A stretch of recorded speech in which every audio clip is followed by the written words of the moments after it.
If you have ever driven the Prince's Highway through Morwell, lived in Churchill or Mow or Newborough or Traralgon, ridden the V-Line train from Southern Cross to Bairnsdale, or boiled a kettle anywhere in Victoria between November 1964 and March 2017, you have used electricity from the dirtiest power station in the developed world.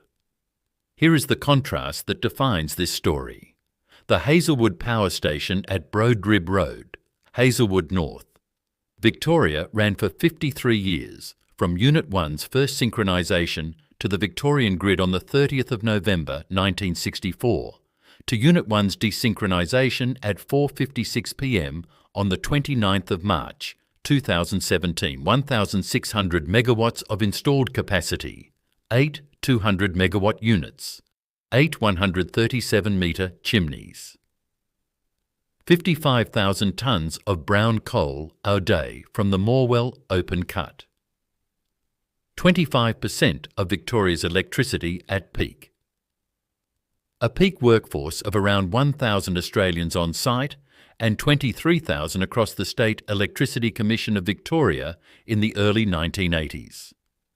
In August 1996, the Kennett government sold Hazelwood for $2.35 billion Australian dollars to a British-led consortium that within 15 years had cascaded through international power to GDF Suez to Engie SA, headquartered in La Défense, Paris, with the French state as its largest single shareholder. In February and March 2014, a fire in the Hazelwood open cut burned for 6 weeks, declared safe on the 25th of March 2014. The Hazelwood Health Study at Monash University documented 26 additional deaths in Morwell in the 6 months after. On the 3rd of November 2016, Engie Australia Chief Executive Alex Keisser announced the closure of Hazelwood with 5 months' notice.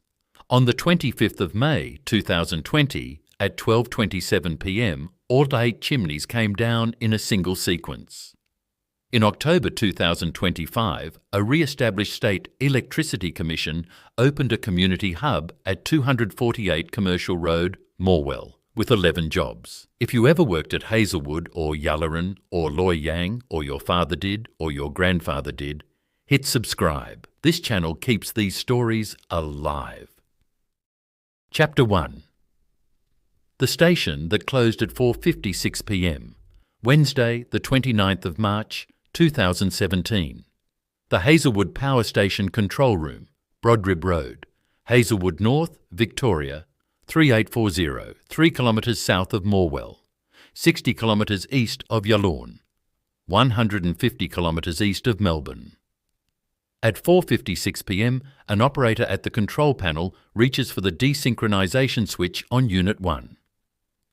Unit 1, the unit that first synchronised to the Victorian grid on the 30th of November 1964, 53 years to the minute, the chosen last unit, because it was the first. Outside, on the perimeter fence on Brodribb Road, workers are hanging their hard hats, beside a hand-painted sign that reads, "Hanging our hats on a worker transition." Premier Daniel Andrews makes an unannounced site visit that afternoon. Inside the control room, John Darling, the operator who saw Unit 1's first generator fire up on the 30th of November 1964 and watched the last one shut down. 50 years on the floor. Darling, to the Australian Associated Press on the 31st of March 2017 said, "It's gut-wrenching, the emotions are flowing. I just feel so sad for the younger blokes." The numbers. 1,600 megawatts of installed capacity, 8 200 megawatt units were commissioned between November 1964 and December 1970. 25% of Victoria's electricity at peak. Around 1,000 workers on site at peak. 750 at closure, 450 permanent, 300 contractors. 55,000 tonnes of brown coal per day from the Morwell Open, cut 3 kilometres north. 8 137-metre chimneys that had dominated the Latrobe Valley skyline for 49 years. and the dirtiest power station in the developed world. Approximately 1.5 tonnes of carbon dioxide for every megawatt-hour of electricity generated. Worse than the average coal-fired station in the OECD. WWF Australia, 2005. The owner who built it, the State Electricity Commission of Victoria, founded in 1920 by General Sir John Monash. The owner who closed it, Engie SA, headquartered in the La Défense district of Paris. The French state is its largest single shareholder, CEO Isabelle Coca. This is the story of the largest power station ever closed by a French-owned operator in Australian history. The story starts with a knighthood in a French field on the 12th of August, 1918. Chapter 2. Monash and the Brown Coal, 27th of June, 1865. A baby boy is born at 58 Dudley Street, West Melbourne, to Polish Jewish parents from Krotoszyn in Prussia. They name him John. By 1914, John Monash is a Melbourne civil engineer, a part-time militia officer and a doctor of engineering. By 1916, he is commanding the 3rd Australian Division on the Western Front. By May 1918, he is commander of the Australian Corps. 5 Australian divisions, 166,000 men. The largest corps command ever given to an Australian. On the 12th of August, 1918, in a field at Bertangeles, north of Amiens, King George V knights Monash in person, Knight Commander of the Order of the Bath. The first reigning British monarch in nearly 2 centuries to knight a commander on the battlefield. In 1919, Monash returns to Australia. On the way home, he visits Germany. He studies the German lignite industry, the brown coal mines at Cologne, the briquette presses at Halle, and the experimental power stations of the Ruhr Valley. He brings back a working model of a German briquette press. It is catalogued today as Museum's Victoria item ST2-4355, designed and made in Germany. This model was brought to Australia by General Sir John Monash in 1919. Back in Melbourne, the Victorian Parliament passes the State Electricity Commission Act, 1920. On the 1st of October 1920, Monash is appointed General Manager of the State Electricity Commission of Victoria. On the 1st of January 1921, he becomes permanent chairman. His vision, a state-owned electricity grid powered by Latrobe Valley brown coal, is the engineering equivalent of the Australian Imperial Force. His instrument is the Yallourn Power Station in the heart of the Latrobe Valley. Construction begins in 1921 on cleared brown coal country, 8 kilometres northwest of Morwell. On the 15th of June 1924, at midday, Yallourn delivers its first baseload electricity to Melbourne. The Gippsland Press calls it the cessation of Victoria's subservience to the coal mines of Newcastle. Monash builds Yallourn town alongside the station on the British Garden City plan. Peak population by the 1950s is around 5,000. The original SECV company town. On the 8th of October 1931, Sir John Monash dies in Melbourne, aged 66. His state funeral procession is attended by approximately 250,000 mourners, the largest funeral in Australian history to that date. He is buried at Brighton General Cemetery.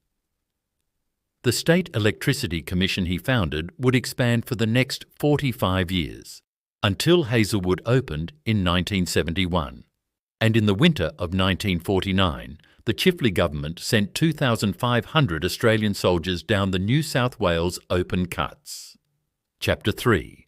The 1949 Coal Strike and the Morwell Project. 27th of June, 1949. The Australian Coal Miners' Federation goes on strike. Across New South Wales, the black coal mines that fuel Sydney's lights, Melbourne's trams, and the trains between them close. The Chifley Labor government faces a winter without electricity against the backdrop of the early Cold War, with the Communist Party of Australia openly leading the strike committee. The Australian Parliament passes the National Emergency Coal Strike Act, 1949. On the 1st of August 1949, 2,500 Australian Army soldiers are deployed to the open cuts at Minmai, Muswell Brook and Benbullen to mine the coal themselves. Read that again.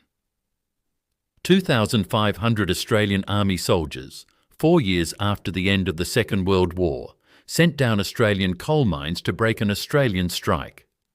The Prime Minister, Ben Chifley, himself a former locomotive engine driver from the Bathurst Railway workshops, orders the deployment. Chifley tells the Labor caucus, "The Reds must be taught a lesson. The strike ends on the 15th of August, 1949. But Victoria has had its lesson. Never again will Victorian electricity depend on New South Wales coal miners." In 1949, the State Electricity Commission of Victoria launches the Morwell project. The plan: open up a second brown coalfield, 50 kilometres east of Monash's original Yallourn complex at Morwell. Build a new open cut. Build a new briquette factory.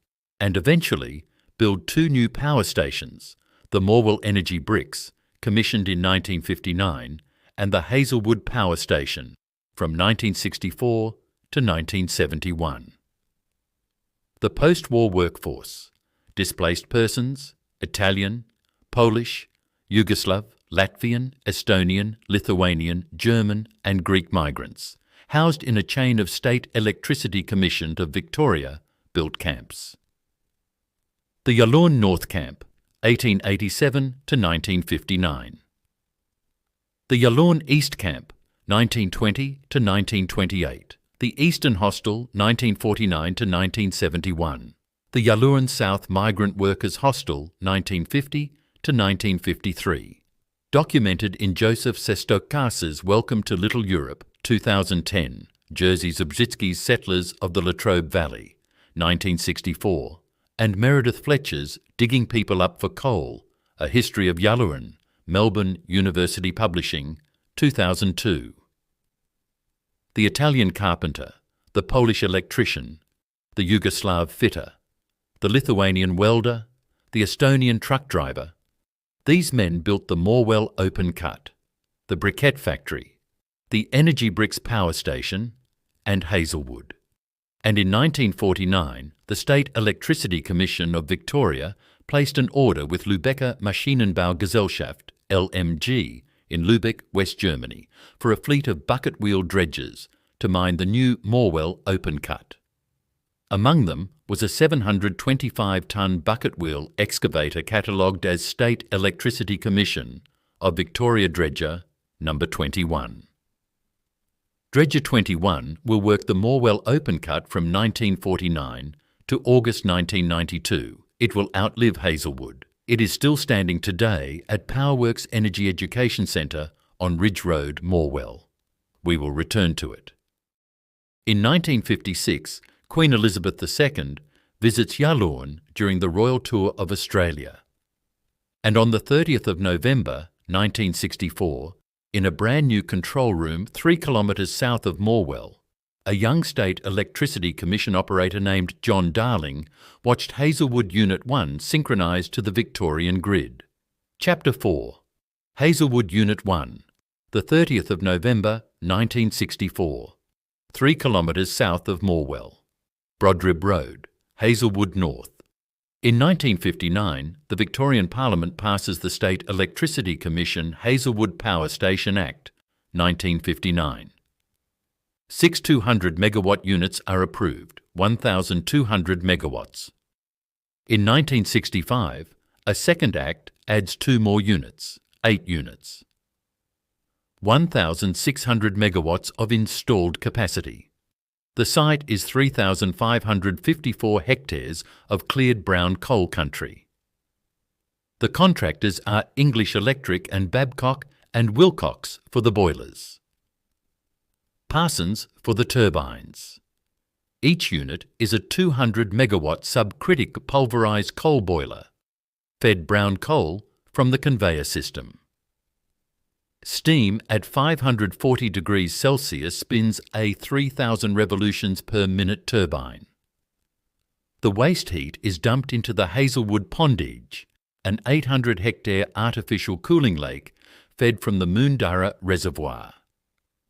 Cycle efficiency is about 28%. 3/4 of the brown coal's energy went up the chimney as heat.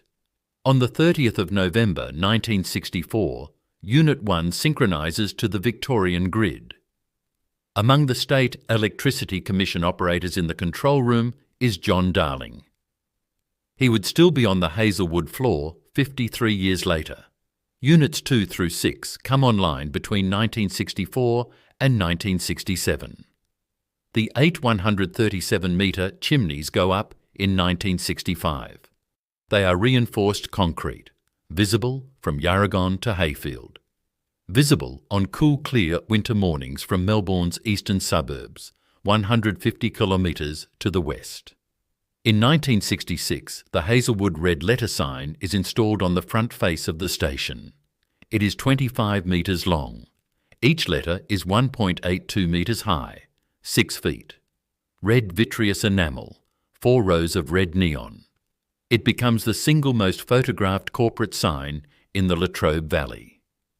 In March 1970, Unit 7 comes online. In December 1970, Unit 8 comes online. And on the 12th of March 1971, before thousands of visitors and Latrobe Valley families bust in for the day, Hazelwood Power Station is officially opened by the Premier of Victoria, Sir Henry Bolter. Bolter, in his opening address, calls the Latrobe Valley the Ruhr of Australia. The phrase will stick for 50 years. The Latrobe Valley families will use it themselves. The Ruhr of Australia, the brown coal heart of the southern continent. By 1971, Hazelwood is the single largest source of electricity in Australia. For the next 25 years, it supplies up to 25% of Victoria's electricity. For 46 years, it supplies a measurable share of every kettle, every kilowatt, every household in Victoria. Chapter 5. The Peak. 25%. From 1971 to 1996, Hazelwood at full power, 25 years. If you walked into the turbine hall at Hazelwood in 1985, this is what you heard, what you saw, what you smelled. Professor Eric Eklund of Federation University, the Latrobe Valley historian, on a first-hand site visit with CFMEU delegate Mark Richards, said, "The roar of the furnaces, the rattle of the conveyors, and the occasional whoop of a siren marked out both day and night at Hazelwood. The pungent smell of brown coal permeates the air, and the fine particles would work their way into your clothes, hair and shoes. On quiet evenings, you could hear it all the way over in the nearby town of Churchill, 7 kilometres away, 55,000 tonnes of brown coal a day. 8 200-megawatt steam turbines at 3,000 revolutions per minute, the boilers running at 540 degrees Celsius. The conveyor belts feeding pulverised brown coal into 8 furnaces from open coal stockpiles on the south side of the open cut. 25% of Victoria's electricity, 8% of the national electricity market, the combined Latrobe Valley capacity. By 1996, Hazelwood 1,600 megawatts, Yallourn approximately 1,450 megawatts, Loy Yang A 2,210 megawatts, Loy Yang B 1,050 megawatts, approximately 6.3 gigawatts, the brown coal heart of southeastern Australia. The community. Morwell, population peak around 14,000 in the 1970s. Centred on Commercial Road. The SECV Credit Union. The Trades Hall, the Morwell Hotel. Mo Newborough, built around the SECV workshops on Albert Street. Trarragon, the regional centre, on the rail line into Melbourne. Churchill, built in the 1960s as a planned SECV town to house Hazelwood workers, perched on a low ridge upwind of the chimneys. Home from 1972 to what would become Federation University, Australia's Gippsland campus, on the south side of Northways Road. Yallourn, Monash's original 1924 Garden City Company town, demolished progressively from 1968 to 1983 to mine the brown coal beneath the streets. Final population was 143 in the 2021 census. The original SECV township buried under 15 million tonnes of overburden. The peak SECV workforce across Hazelwood, Yallourn, Loy Yang, the briquette factories, the transmission grid, and the State Electricity Commission's Melbourne head office on William Street was nearly 23,000 in the early 1980s, the largest single employer in regional Victoria. The Hazelwood site itself, at peak, employed around 1,000 Australians directly. Italian boilermakers, Polish electricians, Yugoslav fitters, Lithuanian welders, German toolmakers, Greek labourers, Australian-born sons of the same. In 1977, the 11-week Latrobe Valley maintenance strike. The longest electricity strike in Australian history. Victoria on power rationing for 2 months. The Assistant General Manager Operations, William De Campo, holding the line for the SECV. The A&W Victorian branch publishes the 1977 Latrobe Valley power strike in 1978. On the 4th of November 1977, the first major Morwell mine fire, a vehicle spark in dry brown coal. On the 9th of December 1978, 3 SECV employees were killed in a hydrogen purge explosion at Hazelwood Unit 3. For 25 years the routine. Brown coal in, electricity out. 25% of Victoria's power. And in 1991, a Victorian State Treasurer named Alan Stockdale began drafting a plan to sell the lot.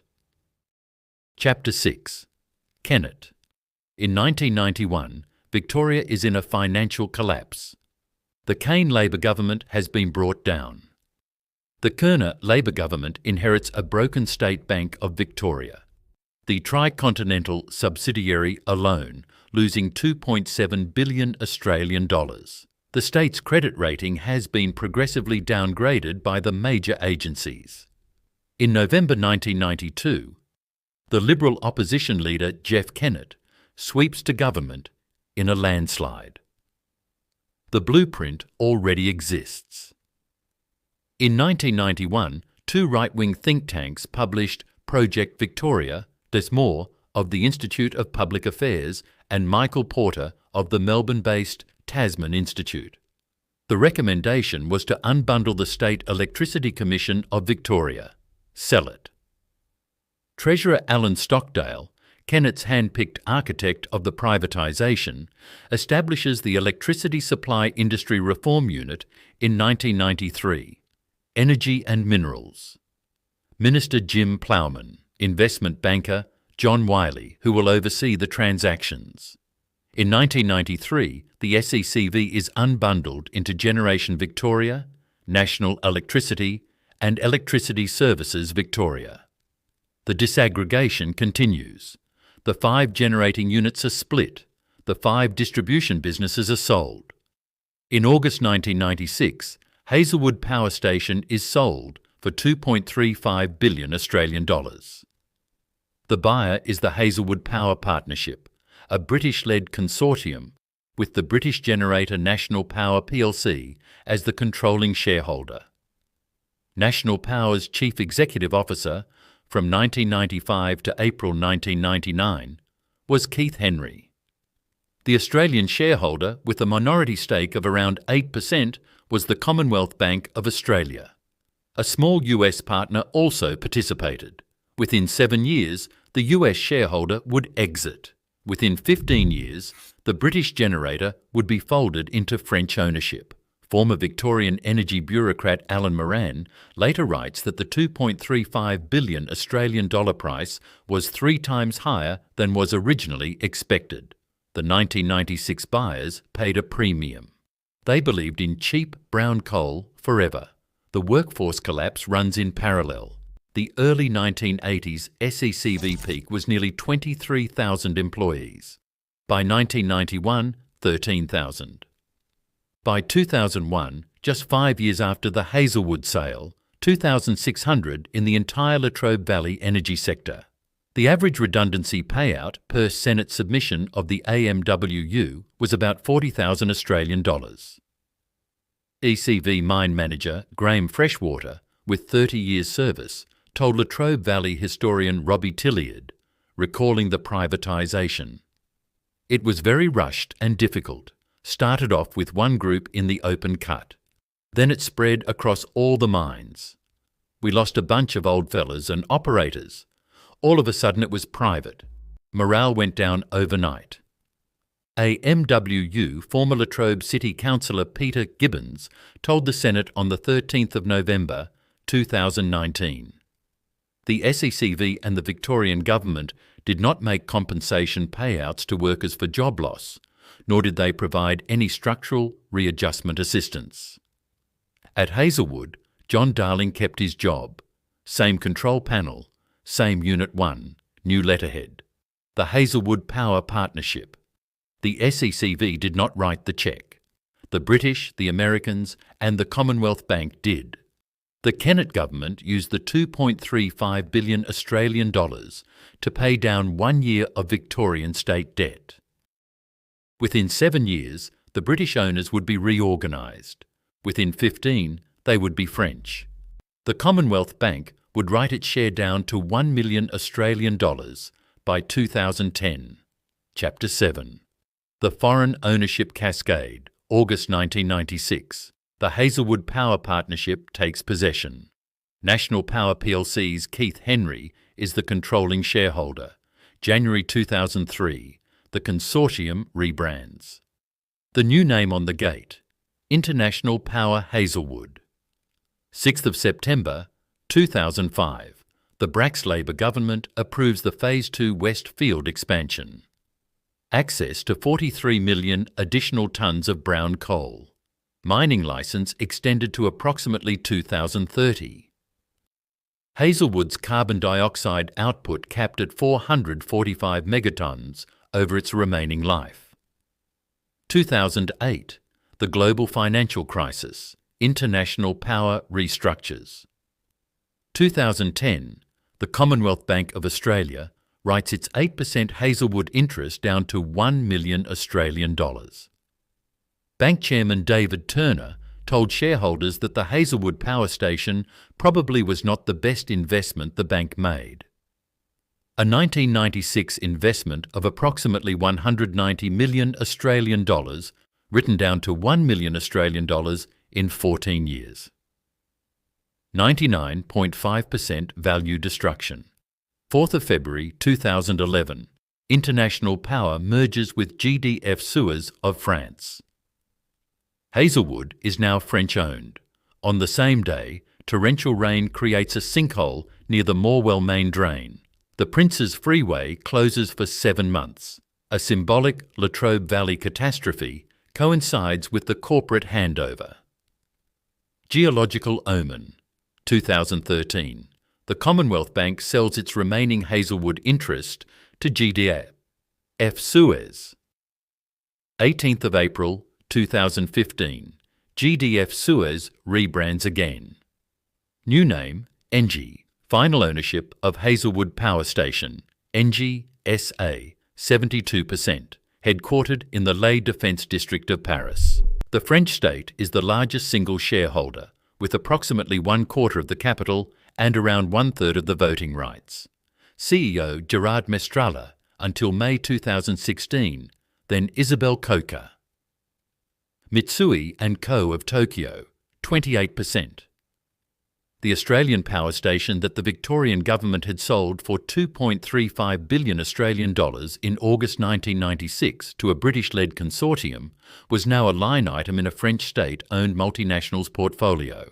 Sir John Monash had built the State Electricity Commission of Victoria in 1920 specifically so that Victorian electricity would never depend on New South Wales coal miners.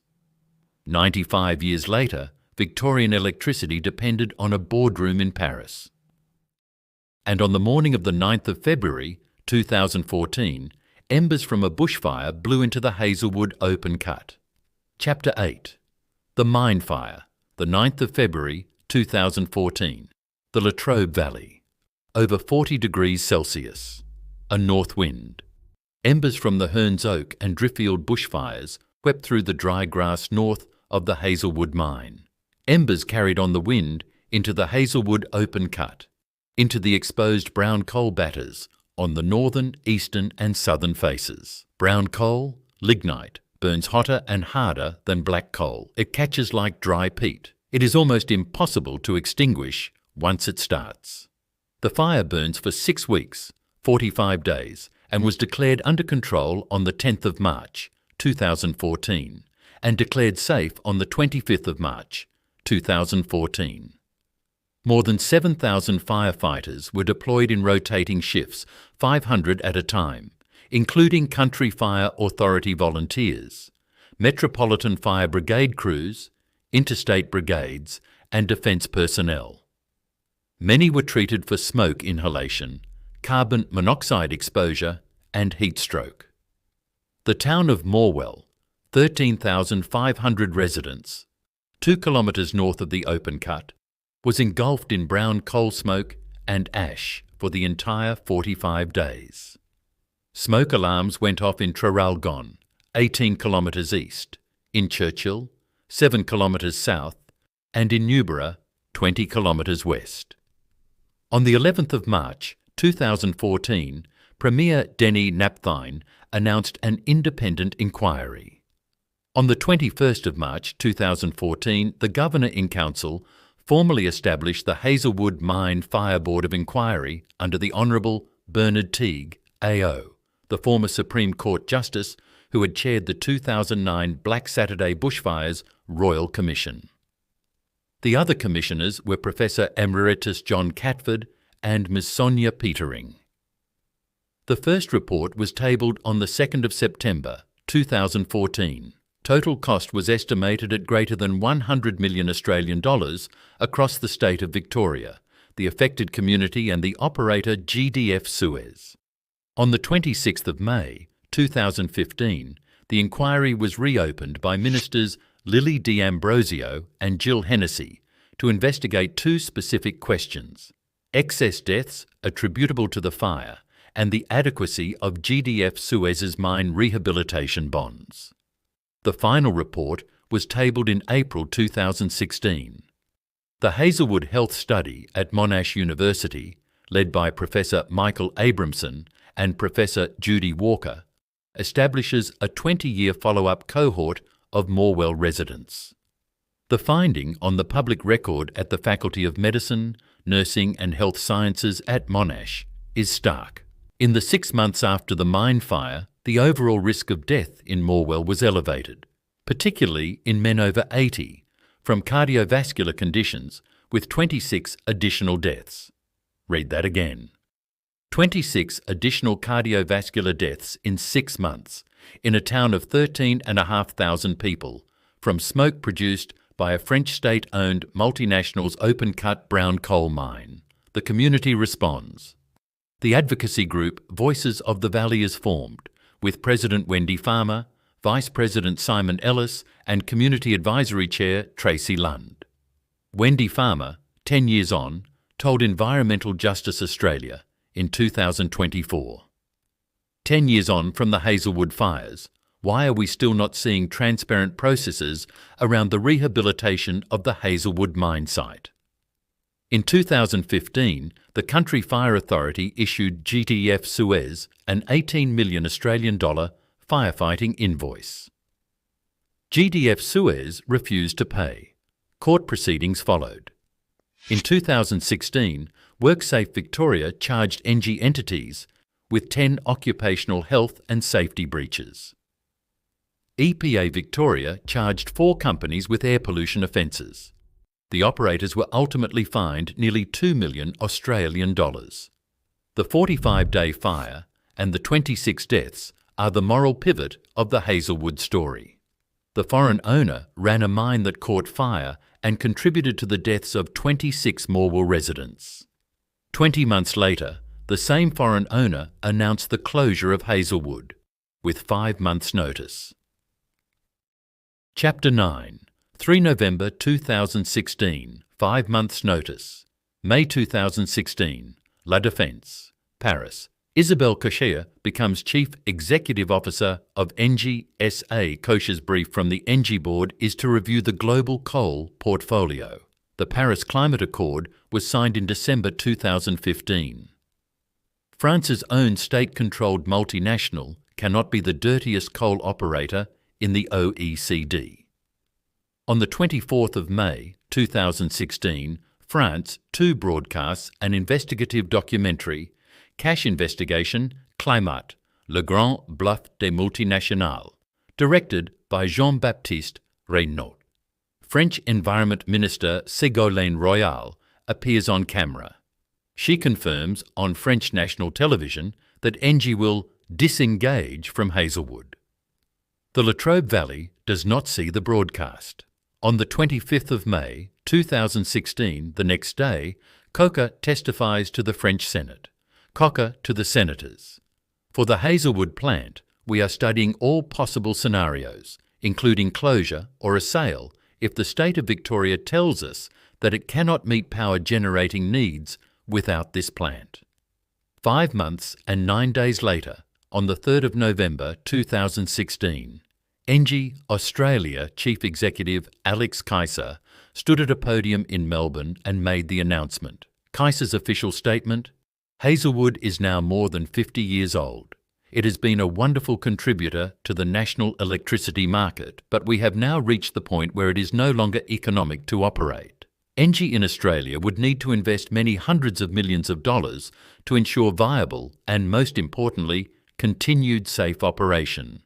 Given current and forecast market conditions, that level of investment cannot be justified. Engie's parallel press release. The closure of Hazelwood is in line with Engie's strategy to gradually end its coal activities. As a responsible actor, we are committed to supporting our employees and to work now on the rehabilitation of the site. 5 months' notice for 750 Latrobe Valley households whose mortgages had been written on 25 years of brown coal certainty. Mark Richards, CFMEU Mining and Energies Division, Hazelwood Lodge President, to his members. Last November, 1,000 Latrobe Valley workers received the shocking news that our foreign owners had decided to close Hazelwood and we were all going to be without jobs. The Andrews Labor government responds in days. A $266 million Australian dollars Latrobe Valley transition package. Federal package, 40 million Australian dollars. The establishment of the Latrobe Valley Authority under Chief Executive Officer Karen Kane. Former Federal Minister Simon Crean appointed facilitator between Engie, the unions, and the other Latrobe Valley generators. The Latrobe Valley Worker Transfer Scheme, about 150 ex-Hazelwood workers were placed at Loy Yang A, Loy Yang B and Yallourn via early retirements at the other plants. Lead negotiator on the union side, Mark Richards. The closure runs sequentially. On the 27th of March 2017, Units 8, 6 and 4 were taken offline. On the 28th of March 2017, Units 2, 7 and 5 were taken offline. On the 29th of March 2017 at 4:56 p.m, Unit 1, chosen last because it had been the first to come online on the 30th of November 1964. 53 years to the minute. Premier Daniel Andrews makes an unannounced site visit that afternoon. On the 31st of March 2017, the business officially closes. John Darling hangs up his hard hat. 50 years on the floor. The operator who synchronised Unit 1 on the 30th of November 1964 and watched Unit 1 desynchronised on the 29th of March 2017. Darling to the Australian Associated Press. It's gut-wrenching, the emotions are flowing. I just feel so sad for the younger blokes. On the Brodribb Road perimeter fence, workers hang their hard hats beside a hand-painted sign. Hanging our hats on a worker transition. Keisser's farewell statement on the 31st of March. While Friday will be the end of an era and a very sad day for everyone who has had an involvement with Hazelwood over the past 52 years, it should also be a very proud day. While it was state-of-the-art when it opened in 1964, it has now reached the end of its productive life, lasting far longer than anyone would have anticipated when its life began. 3 years and 2 months later, the chimneys came down. Chapter 10. 12:27 p.m., May 25th, 2020. 1st of April, 2019. The Hazelwood Pondage, Monash's 800-hectare cooling lake, the Latrobe Valley's recreational fixture for 48 years, is permanently closed to public access by Engie. The caravan park empties. The water ski club folds. The year-round bass fishery that had drawn Melbourne anglers since 1971 ends. The Latrobe Valley loses its recreational landmark before it loses its turbine hall. The 25th of May, 2020. The Hazelwood Power Station forecourt. A Monday morning. Cold, clear, visibility to Yarragon, 45 kilometres west. 1,000 Latrobe Valley families have parked along Brodribb Road. The Country Fire Authority has cordoned a 1-kilometre perimeter. At 12:27 p.m, the Delta Group demolition team initiates a controlled explosive sequence. All 8 137-metre chimneys fall in sequence. Engie Demolition Project Manager Tom McDowell, to the gathered media, said the Hazelwood chimneys have long been a significant part of the Latrobe Valley skyline, and a symbol of the contribution Hazelwood has made to the local and state economy over a long period of time. He said the demolition is not a celebration, but a task that must be undertaken for health and safety reasons, and for the Hazelwood site to become safe, sustainable and stable for the long-term benefit of the community. Delta Group Project Manager Bartek Kogutowski described it as a once-in-a-generation project. Up to 100,000 tonnes of steel and more than 200,000 tonnes of concrete will need to be processed and recycled. Approximately 23,000 tonnes of chimney rubble containing 0.00021% non-friable asbestos are moved to an EPA Victoria approved on-site containment cell. 9th of February 2021. The 25-metre red Hazelwood letter sign is removed by Delta Group and placed in storage at an Engie facility. The future of the sign is undecided. Through 2020 and into 2021, the working dredges of the Hazelwood open cut are taken down one by one. Dredges 10 and 11, Controlled Explosive Collapse, 2020. Dredges 24 and 25, Mechanical Dismantling, 2020. On the 6th of May 2021 at 11 a.m, Dredger 9, the SECV bucket wheel built in 1964 to feed Hazelwood Unit 1 its first brown coal, is demolished. The last working Hazelwood dredger. Across the road, on Ridge Road, Morwell, at the Powerworks Energy Education Centre, the 725-tonne dredger number 21, built by Lübecker Maschinenbau Gesellschaft in Lübeck, West Germany in 1949, watches it all end. In 2018, the Victorian Heritage Council declines to list the Hazelwood Power Station on the Victorian Heritage Register, finding that its aesthetic qualities have not received critical recognition within a relevant art, design, architectural or related discipline as an outstanding example within Victoria. Hazelwood is not even a museum. It is a 3,554-hectare construction site. What does a closed power station, a 45-day mine fire and a re-established State Electricity Commission with 11 jobs teach us in 2026? Chapter 11. What 53 years of Hazelwood taught us. Stand on Ridge Road, Morwell, today. look south. Where the 8 137-metre chimneys of Hazelwood dominated the Latrobe Valley skyline for 49 years, there is sky. Where the Hazelwood Power Station, the largest contributor to Victoria's electricity supply for 46 years, stood between November 1964 and the final demolition in 2022, there is a 3,554-hectare construction site. Where the Morwell open cut, the strike-driven creation of the 1949 SECV Morwell project, fed 55,000 tonnes of brown coal a day to Hazelwood for 53 years, there is a 1,145-hectare PIET that will, over the next 20 years, be filled with 637 gigalitres of water from the Moondarra Reservoir to a maximum depth of 116 metres. The Hazelwood pondage has been empty and closed to the public since the 1st of April 2019. Dredges 9, 10, 11, 24 and 25 are gone, blown up or dismantled in 2020 and 2021. The 8 chimneys are gone, dropped in a single sequence at 12:27 p.m. on the 25th of May, 2020. The red Hazelwood letter sign, 25 metres long, 4 rows of red neon, has been in Engie storage since the 9th of February 2021. Sir John Monash has been dead since the 8th of October 1931. Sir Henry Bolte has been dead since 1990.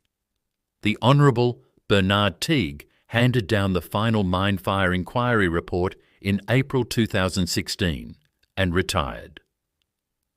John Darling hung up his hard hat on the 31st of March 2017. Mark Richards continues his work with the CFMEU in Victoria. Wendy Farmer still speaks for the Voices of the Valley. Isabel Kosher left Engie in February 2020. In Paris, Engie's headquarters in La Défense overlooks the Seine. In Morwell, the re-established State Electricity Commission opened a community hub at 248 Commercial Road in October 2025 with CEO Chris Miller and Minister Lily D'Ambrosio. Read that again. 11 jobs. Along Ridge Road, behind a chain-link fence and a $5 entry sign, the 725-tonne German bucket wheel, Dredger No. 21, built in 1949 in Lübeck, retired in August 1992. Victorian Heritage Register 5HRH 1881, stands where it has stood for 34 years. Lesson 1. A government can sell a power station, but it cannot sell its consequences.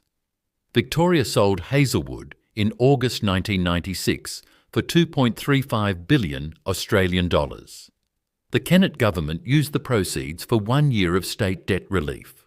By 2010, the Commonwealth Bank had written its 8% Hazelwood interest down to $1 million. By 2014, the foreign owners ran a mine that caught fire for 45 days and contributed to 26 excess deaths in Morwell.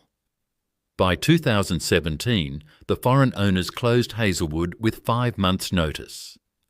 No Australian state government, no matter how privatised the asset, would have given its own workforce that notice period. By 2026, the Victorian taxpayer is funding the Hazelwood Pit Lake rehabilitation, the Latrobe Valley Authority, the Hazelwood Health Study, and the re-established SECV. The $2.35 billion Australian dollar sale of 1996 has been comprehensively repaid in pollution, in mine fire, in rehabilitation bills, in decades of health follow-up. The asset was sold once. The consequences were not. Lesson 2. The transition was a word in Paris and Canberra. In Morwell, it was 5 months' notice. Isabel Kosher announced Engie's coal exit strategy from a boardroom in La Défense in May 2016. The Australian federal government had had 8 years of carbon pricing whiplash. Rudd's carbon pollution reduction scheme was defeated in 2009.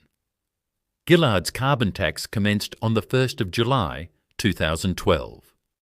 The Commonwealth's contract for closure program was scrapped in September 2012 without a single plant retired. Abbott's carbon tax repeal occurred on the 17th of July 2014, and not a single coal closure plan followed. On the 3rd of November 2016, Alex Keisser stood at a podium in Melbourne and gave 750 Latrobe Valley households 5 months to find a new mortgage payment. Daniel Andrews' transition package of 266 million Australian dollars was assembled in those 5 months. Simon Crean negotiated the worker transfer scheme through early retirements at the other Latrobe Valley generators, about 150 placements. The 600 who did not transferred to unemployment. The Hazelwood Health Study is a 20-year program, 20 years, about as long as the next 2 Latrobe Valley coal closures combined. Yallourn is scheduled for 2028. Loy Yang A is scheduled for 2035. The word transition is short. The transition is not. Lesson 3. A monopoly built in 1920 was destroyed in 1996. The rebuilding began in 2022, and by 2026 it employs 11 people. General Sir John Monash arrived back in Melbourne in 1919 with a German briquette press model and the State Electricity Commission Act 1920 already drafted. He took 2 generations, and Chifley's 2,500 troops in the New South Wales open cuts in August 1949, and the displaced persons in the Yallourn migrant hostels, and the German bucket wheel dredgers from Lübeck, and the 8 200-megawatt units commissioned at Hazelwood between November 1964 and December 1970 to build Victoria's brown coal monopoly. Alan Stockdale and the Project Victoria ideologues took 4 years to dismantle it, from 1992 to 1996. The re-established State Electricity Commission of Victoria, promised by Daniel Andrews in 2022 and carried forward by Jacinta Allen in 2023, opened a community hub at 248 Commercial Road, Morwell, in October 2025, with 11 jobs. What Monash took 2 generations to build, Stockdale undid in 4 years. The new SECV cannot rebuild it in 2. Somewhere south of Morwell, water is rising in a pit 116 metres deep. It will take 20 years to fill, about as long as it took Sir John Monash to electrify Victoria. The lake will have no name yet. Above it, the 8 chimneys are gone. Around it, the Hazelwood pondage is empty. Across the road on Ridge Road, Dredger 21 watches in silence. And on a wall in the Latrobe Regional Gallery in Morwell, Hazelwood is still working. In Gennady Arkady Zabenko's 1994 mural, 2.5 metres tall and 8.5 metres wide, painted in acrylic on board, donated by Engie in 2020. Forever, 53 years of electricity, 5 months of notice. 26 deaths, 8 chimneys, 11 jobs, built by Monash, sold by Kennett, closed by Paris. Dredger. 21 remains, the 8 chimneys do not.